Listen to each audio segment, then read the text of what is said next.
My nephew falsely accused me at age 15. Family cut me off immediately, and my wife ditched me. But 8 months later, he confessed he made it all up. Now they're begging for reconciliation. Not happening. The text hit my phone at 11:47 on a Tuesday night. My sister Lisa's name popped up on the screen, followed by a message that would basically detonate my entire existence like a controlled demolition gone wrong. Stay away from Tyler. We know what you did. Police are involved. Don't contact us again. I was sitting in my home office, still in my work clothes from the accounting firm where I'd spent the last 9 years building a solid career. Just wrapped up quarterly reports, had a glass of water next to my keyboard, was planning to catch up on some streaming before bed. Normal Tuesday night stuff. Then that text arrived and normal ceased to exist. I stared at those words until they blurred together. Read them again, then again, trying to make them mean something different than what they clearly meant. My brain was doing that thing where it tries to reject information that doesn't compute. Like when you hear about a death and your first thought is, no, that's not right. There must be a mistake. But there was no mistake. The words were crystal clear. My wife Michelle appeared in the doorway. She'd been watching something in the living room, came to check on me because I probably made some kind of sound. Her face shifted when she saw my expression. That immediate concern you see on someone when they know something's catastrophically wrong but don't know what yet. What's wrong? She asked, already moving closer. I handed her my phone without saying anything.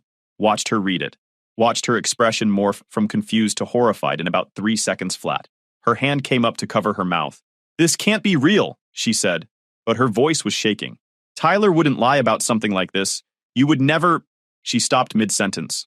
Cut herself off like she just realized what she was about to say. That's when I saw it. The doubt. Just the smallest flicker behind her eyes. But it was there. Visible. Undeniable. She took a step back. Literally. Physically. Put distance between us where none had existed 5 seconds earlier. That step back told me everything I needed to know about what was coming. Yeah, right there. That's when I knew I was completely screwed. The next morning, I found out exactly what my 15-year-old nephew had told everyone. According to Tyler's version of reality, I'd made inappropriate advances during a family barbecue 3 weeks back. The details were specific enough to sound believable, vague enough to be impossible to disprove. He'd helped me carry stuff to my car from the backyard. Hot dog buns, sodas, that kind of thing. Normal family barbecue logistics. According to his story, I'd cornered him in the garage while we were putting things away, touched him inappropriately, said things that made him uncomfortable, crossed lines that should never be crossed. The whole thing was supposedly quick, maybe a minute or two. Then we'd gone back to the barbecue like nothing happened. He claimed he felt sick the rest of the day, but was too scared and confused to say anything. He said he'd been too terrified to tell anyone at first. Didn't know how. Didn't think anyone would believe him. The guilt and shame ate at him for 3 weeks until he finally broke down crying to his mom and everything came spilling out. My sister believed him instantly. No questions, no doubts, no request for more information. Just immediate, complete acceptance that her brother had violated her son. My parents believed him. They'd always doted on Tyler, their first grandkid, the golden child who could do no wrong. If Tyler said it happened, my brother Daniel believed him too. Daniel, who I'd literally helped put through college by lending him 15 grand when he was broke and desperate. Daniel, who I'd let crash on my couch for 3 months when he was between jobs. Daniel, who'd been in my wedding party and cried during his best man speech about how I was the best brother anyone could ask for. That Daniel looked at Tyler's accusation and decided I was guilty without a moment's hesitation. Within 48 hours, my entire family had picked sides, held a vote I didn't know was happening, reached a verdict without my testimony. Spoiler alert, it wasn't my side they picked. I tried calling Lisa first, figured she'd at least hear me out. We'd been close growing up, fought over stupid sibling stuff, but always had each other's backs when it mattered. Or so I thought. She blocked my number before the first ring even finished. Straight to that automated message about the person not accepting calls, didn't even give me a chance to say hello. So I drove to my parents' house. 20-minute drive that felt like hours. The whole way there, I was rehearsing what I'd say, how I'd explain. Surely they'd at least listen to me. These were the people who raised me, who knew me better than anyone. They'd see reason I was so stupidly optimistic about the whole thing. Like an idiot walking into an ambush, thinking everyone's there for a surprise party. My dad met me on the porch, before I even got to the door. He must have been watching through the window, saw my car pull up. He came outside and positioned himself at the top of the steps, like a bouncer at a club. His face had this look I'd never seen before. complete disgust mixed with disappointment so deep and profound it seemed to physically age him right there. "Leave," he said. His voice was cold, flat. The voice you use with a stranger you want gone. "Dad, please, just listen to me for 5 minutes. None of this happened. I don't know why Tyler's saying these things, but I swear to you, don't." He cut me off. "Don't you dare call my grandson a liar." "I'm not calling him a liar. I'm just saying he's 15 years old. 15. Why would he make something like this up? What would he possibly gain from lying about something so serious?" "I don't know." My voice was getting louder, desperate. "I don't know why he's saying it, but it didn't happen. I didn't do anything. You have to believe me. You've known me my entire life. You know I would never. I thought I knew you." His voice cracked on that word. Thought. Past tense. "I raised you better than this. Or at least I thought I did. I must have failed somewhere along the way because the son I raised wouldn't do something like this. Dad, if you come back here," he continued, talking over me, "I'll call the police myself, do you understand? You're not welcome in this house anymore. You're not welcome near any of us." I stood there on the walkway leading up to that porch, the same walkway where I'd learned to ride a bike at age 6, where we'd taken hundreds of family photos over the years, where I'd announced my engagement to Michelle while everyone cheered and hugged and celebrated. Now it was enemy territory, a border I wasn't allowed to cross. The door shut in my face, not slammed. That would have implied emotion. This was controlled, deliberate, final. I stood there for probably 5 minutes, just staring at that closed door. Part of me kept expecting it to open again. Expected Dad to come back out and say he'd overreacted. "Let's talk this through." But the door stayed closed. The curtains stayed drawn. Eventually, I walked back to my car and drove home in complete silence. Didn't turn on the radio, didn't cry, didn't scream, just drove with this weird numbness spreading through my chest like frostbite. Michelle lasted 4 more days after that text from Lisa. 4 days of sleeping in separate rooms. 4 days of minimal conversation. 4 days of her looking at me like I was a stranger wearing her husband's face.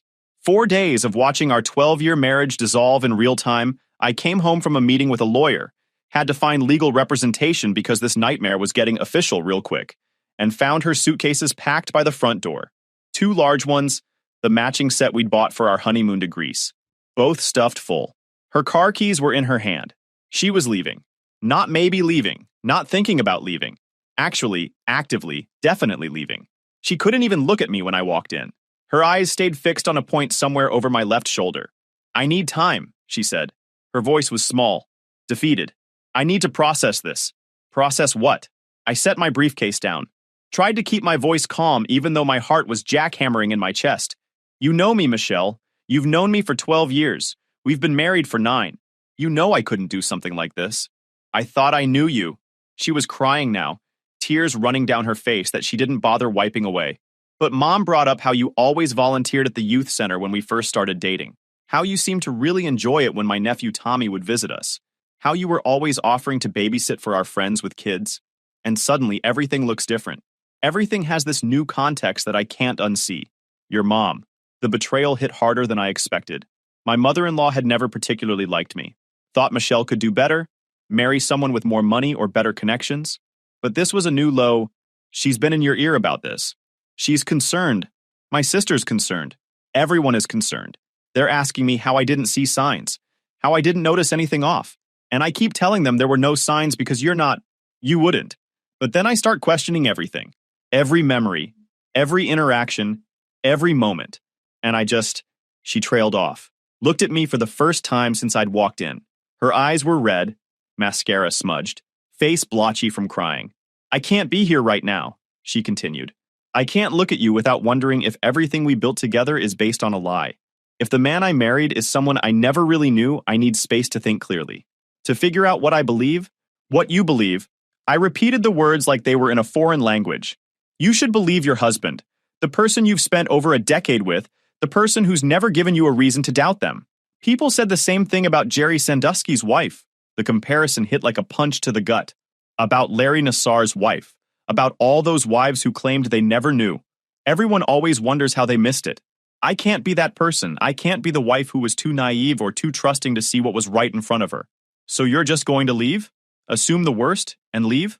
"I'm going to my sister's. I'll be in touch through my lawyer about next steps." "Your lawyer." The words tasted like ash. "You already called a lawyer." I called her yesterday. I'm sorry, Jake. I'm so sorry. But I can't do this. I can't be here. I can't wake up next to you every morning not knowing if—" She didn't finish the sentence. Just grabbed her suitcases and walked out. I stood in our entryway, my entryway now, I guess, and listened to her car start up, listened to it back out of the driveway, listened to the engine noise fade as she drove away. The house felt different immediately, like all the air had been sucked out of it, like the walls knew they were sheltering something toxic now, something that had to be contained and isolated.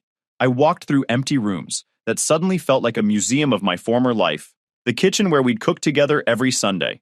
The living room where we'd binge-watch shows and argued about whether to get a dog.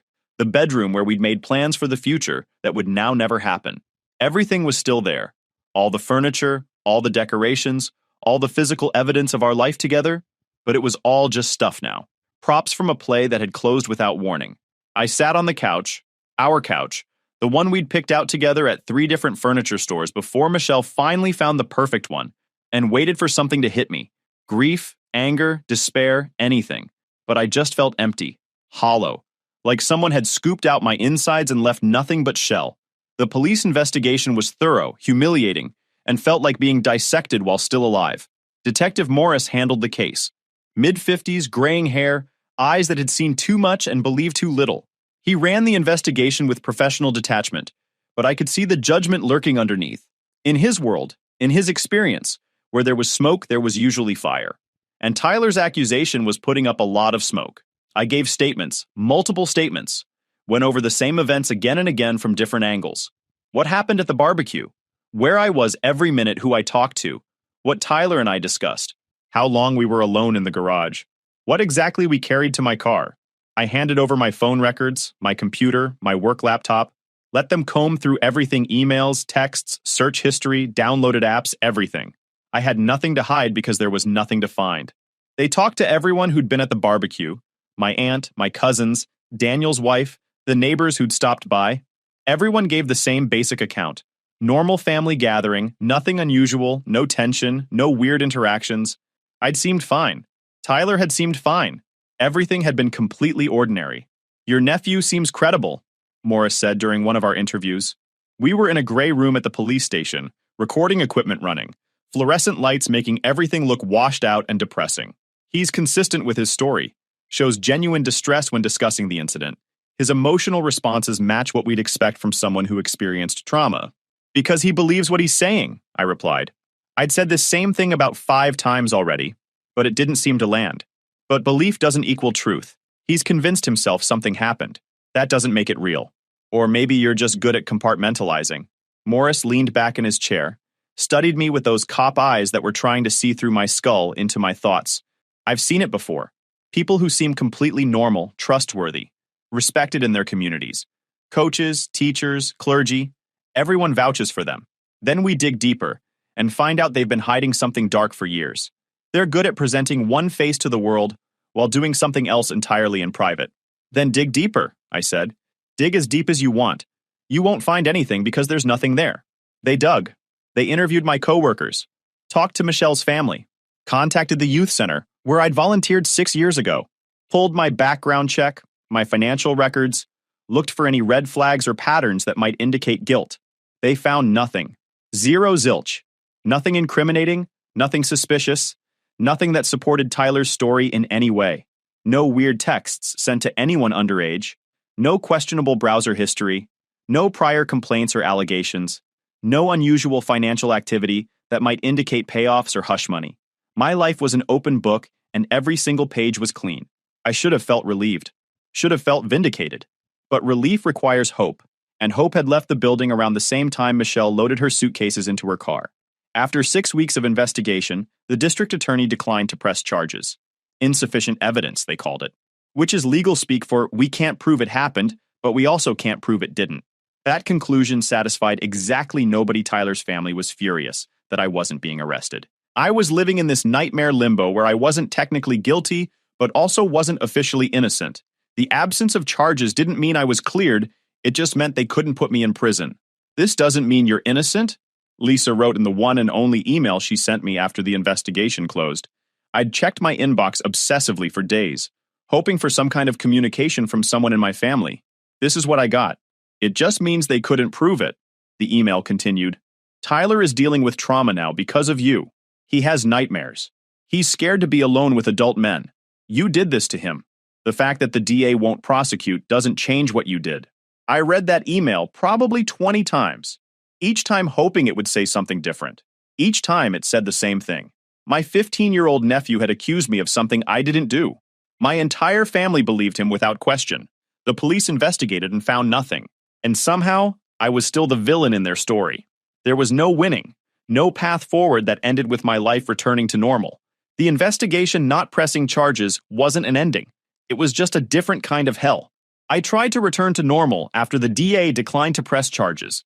Tried to convince myself that the worst was over, that I could rebuild from here. That was optimistic thinking of the highest order. Normal was gone. Normal had packed its bags and left with Michelle. At work, the whispers followed me like a bad smell. People would stop talking when I walked into the break room.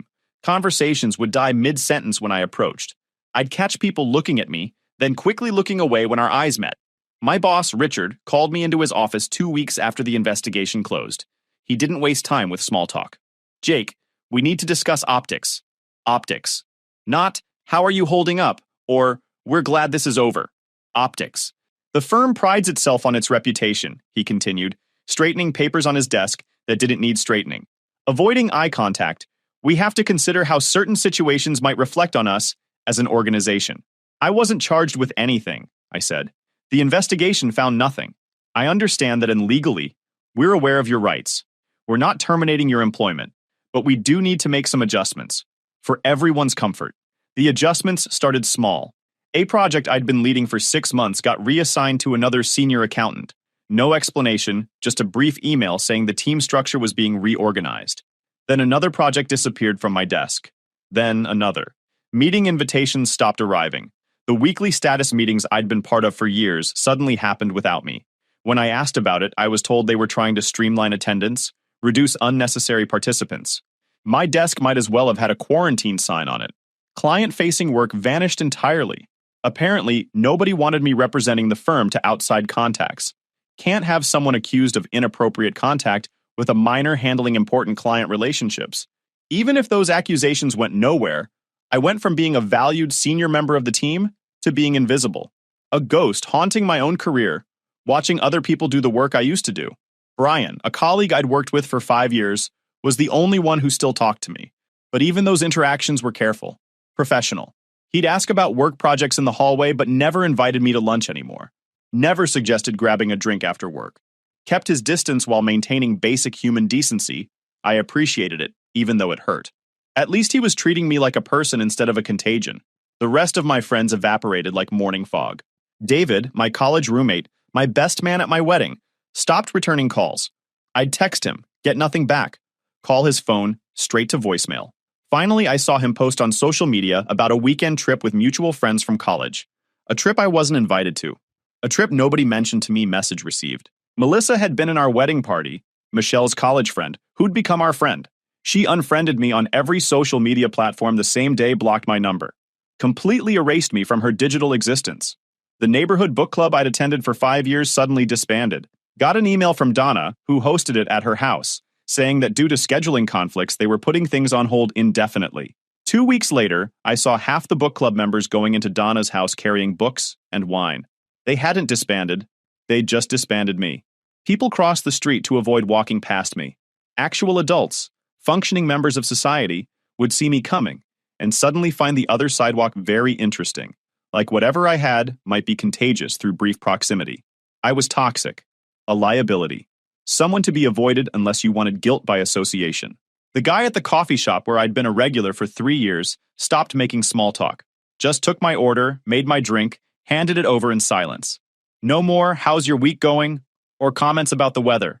Just transactions. My dry cleaner, a friendly older woman who always asked about Michelle, stopped asking questions. Stopped chatting. Just checked in my clothes, gave me a ticket, told me when to pick them up. Even the checker at my grocery store, who'd seen me weekly for years, suddenly couldn't maintain eye contact. Small town. Word travels fast. Everyone knew, or thought they knew, and what they thought they knew was enough to make me untouchable. I'd gone from having a full life, family gatherings, dinner parties, weekend plans, a calendar full of social obligations, to having nothing.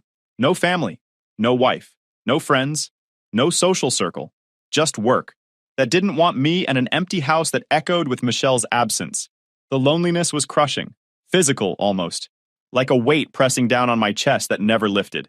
I joined a gym on the other side of town where nobody recognized me, went at weird hours when it was mostly empty, bought my groceries at 6 a.m. on Sunday mornings when the store was a ghost town, started paying for everything with my card instead of cash so I could use self-checkout and avoid human interaction. I became an expert at being invisible, at moving through the world without drawing attention, at existing in the spaces between other people's lives. Michelle filed for divorce 3 months after she moved out. The papers came via a process server who showed up at my door on a Saturday morning. Nothing says your marriage is over, quite like a stranger handing you a manila envelope and asking you to sign for your own dissolution.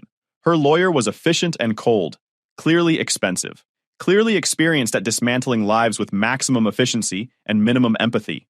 The demands were straightforward. She wanted the house, half of all assets, half my retirement accounts, a clean break. My lawyer asked if I wanted to fight it, said we could contest the division of assets, argue for a different arrangement. But what was the point? Michelle had already decided who I was.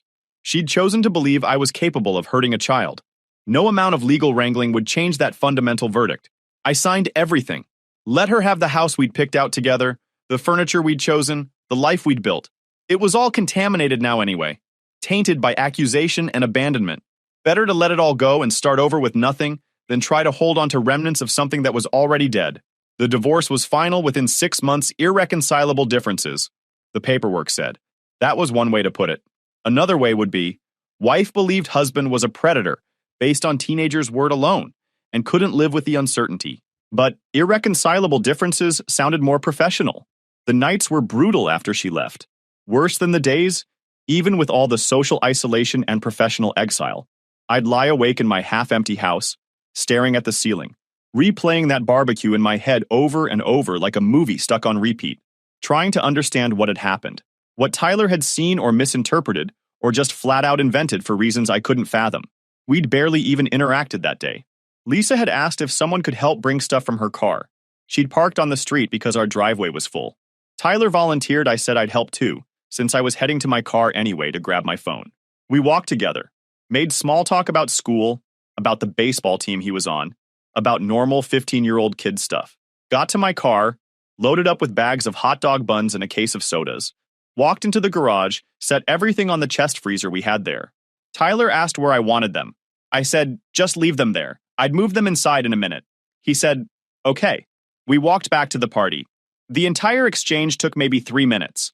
4 at most. Nothing happened. Nothing weird. Nothing inappropriate. Nothing even remotely questionable.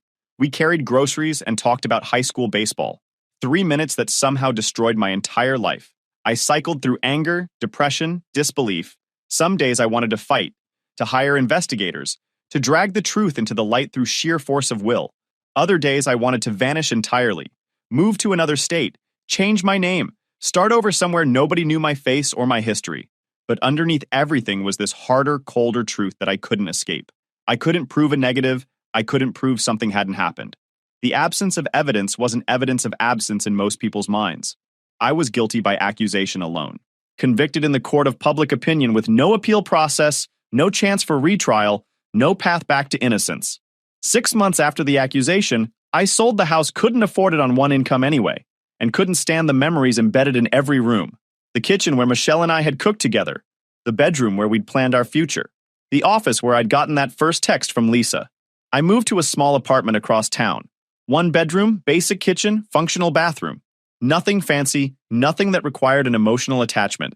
Just a place to exist. I took a job at a smaller accounting firm that didn't know my history, wasn't even in the same business park as my old office. I showed up, did the work, collected a paycheck, and left. Nobody knew me. Nobody asked questions. It was perfect. I cut off all contact with everyone who'd abandoned me, blocked phone numbers, deleted social media entirely, created as much distance as possible. If they could believe the worst of me that easily, without evidence or even reasonable doubt, they didn't deserve space in my life. Not then. Not ever. The loneliness was crushing. I'd gone from a full life, family gatherings, dinner parties, weekend plans, to a solitary existence measured in silence and routine. Work, home, sleep, repeat. I joined a gym on the other side of town where nobody recognized me, bought groceries during off-peak hours, became an expert at avoiding eye contact. 8 months after the accusation, everything changed. Daniel called, which was weird because we hadn't spoken since he'd sent me a 2-sentence text calling me a disgrace to the family. Tyler admitted he made it up, he said, without preamble. I was in my apartment, eating reheated takeout in front of my laptop. I actually laughed, not a happy laugh. A hollow, disbelieving sound that surprised even me. Say that again. He confessed. Broke down crying to Lisa and Dad. Said he made the whole thing up. He was angry about something stupid, wanted attention. I don't know. He's a mess now. Feels terrible about what he did. I sat there in silence, waiting for something. Relief, vindication, rage to surface. Nothing came. Just a strange numbness. Jake, you there? Yeah, I'm here. We were wrong. We're all so sorry. We want you to come to dinner this weekend. Mom's cooking your favorite. We can talk. Figure out how to move forward as a family. No. What? I said no, I'm not coming to dinner. I'm not moving forward. I'm not doing any of this. Jake, he was 15. He made a stupid mistake, but he's owned up to it now. We all want to make this right. There's no making this right. You don't get to destroy someone's life and then fix it with pot roast and apologies. What do you want us to do? We admitted we were wrong. Tyler's devastated by what he did. Dad cries every time your name comes up. Mom hasn't been the same since we found out the truth. Good, I said. The word came out flat and cold. They should feel terrible. They should cry. They should lose sleep over what they did to me. But their feelings aren't my problem anymore. You're being unreasonable. I'm being reasonable for the first time in my life. You all made your choice 8 months ago. You chose to believe a 15-year-old story without a single shred of evidence. Without even asking for my side, I'm just living with the consequences of your choice. He's family. So was I. Past tense. You made that very clear when Dad slammed the door in my face. I hung up, blocked his number. Felt nothing. Lisa tried next. Showed up at my apartment building. Buzzed my unit about 50 times until I finally answered the intercom just to make her stop. Jake, please, let me come up. We need to talk. We don't need to do anything. Go home, Lisa. Tyler wants to apologize to you in person. He needs closure. I actually laughed at that. He needs closure. That's rich. Tell Tyler he can write his apology in a journal and never show it to anyone. I don't want to see him, hear from him, or think about him ever again. You're being cruel. I'm being honest. There's a difference. He destroyed my life because he wanted attention. He gets to live with that. So do you. I believe my son when he said something terrible happened to him. What was I supposed to do? Ask questions. Look for evidence. Trust the person you'd known for 37 years instead of immediately assuming the worst. But you didn't. You chose. And now you get to live with that choice forever. I'm your sister. No, I said. You were my sister. That person doesn't exist anymore.